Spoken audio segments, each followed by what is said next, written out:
Sunil Ladvi and Puspa Panchal, Dabang Labro with Kirsan Taima.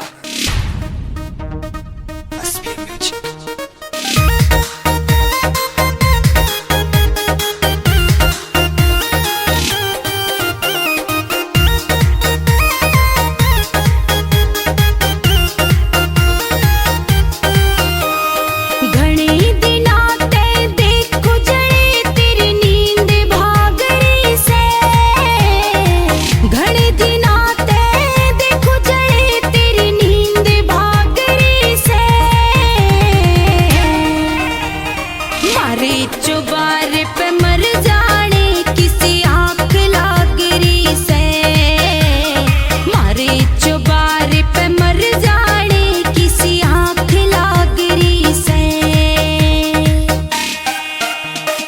कोई कसर ना छोटी राम ने कर रखा से साड़ा रे, कोई कसर ना छोटी राम ने कर रखा से साड़ा चम करे चौबार मौज कोई लुट किस्मत आला रे, चम करे चौबार मौज कोई लुट किस्मत आला रे।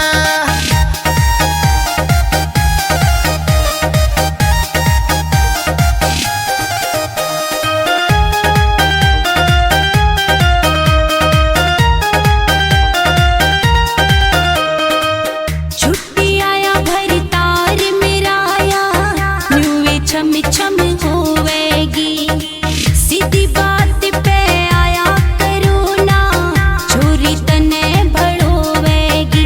हाँ सीधी बात पे आया करो ना, छोरी तने भड़ोवेगी। काटनिया भी त्यार हुसन की खेती पाकरी से, मारे चुबार पे मर जाने किसी आँख लागरी से, मारे चुबार पे मर जाने किसी आँख लागरी से। तू चढ़ी रहे चौबारे में देखे बिन बेटा बरताना, दिल तेरे पे आया से तेरे बिन मन सरताना यो, दिल तेरे पे आया से तेरे बिन मन सरताना। की सा घाल दे खांड में क्यों कर रही से तू रोड़ा रे, चम करे चौबार मौज कोई लुट किस्मत आला रे, चम करे चौबार मौज कोई लुट किस्मत आला रे।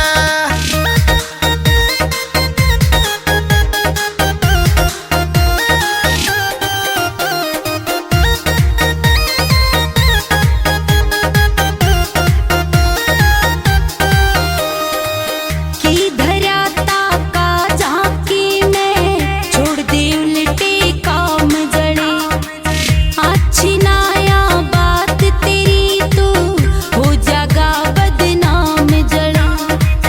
अच्छी नाया बात तेरी तू हो जागा बदनाम जड़े।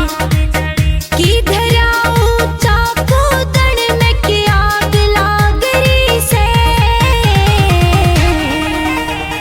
मारे चुबार पे मर जाने किसी आँख लागरी से, मारे चुबार पे मर जाने किसी आँख लागरी से।